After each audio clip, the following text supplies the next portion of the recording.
I'm Rowen Honeyborn. I've been at AtkinsRéalis for 3 months now. I'm a signal and test apprentice, sitting under the transportation sector.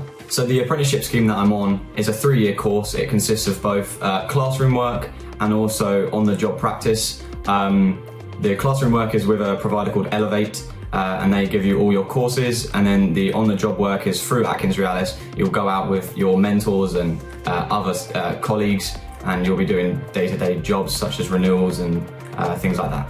I chose this apprenticeship scheme for the fact that it's a mix of both classroom and on-the-job activities. I feel like an apprenticeship is a great idea. The fact that you can get that knowledge from a classroom and then apply it in real-life situations is really what drew me to this job.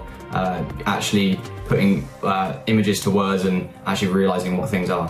One of the things that I love about this scheme is the variety of work. One day I could be sitting in an office, the next day I could be out on track. I'm constantly up and down the country in different locations, really exploring England. So there's so much opportunity to go out and explore. So some of the highlights outside of my day-to-day work would be attending events. There's events all across the country that AtkinsRéalis do. They normally put speakers in these events, such as like mindset coaches, body language experts, things like that. And that really broadens the horizons of how much knowledge you can attain.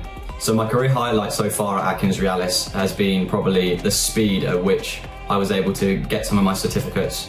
I was able to complete my BS1, which is Basic Signalling 1, BS2 and Mod 5 all in 3 months, which sometimes can take up to a year. So the progression and the speed at which you're able to do it, they really do want to push you forward. So I'd say that that's probably my biggest achievement.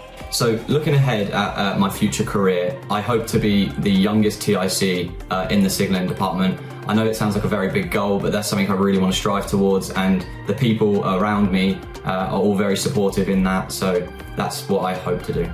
So the advice that I'd give to someone who wants to have a career at AtkinsRéalis would be to be proactive. Look at all the website information, the Instagram pages, and really delve deep into the job-specific information that you want to look for. I'd say that's my biggest piece of advice.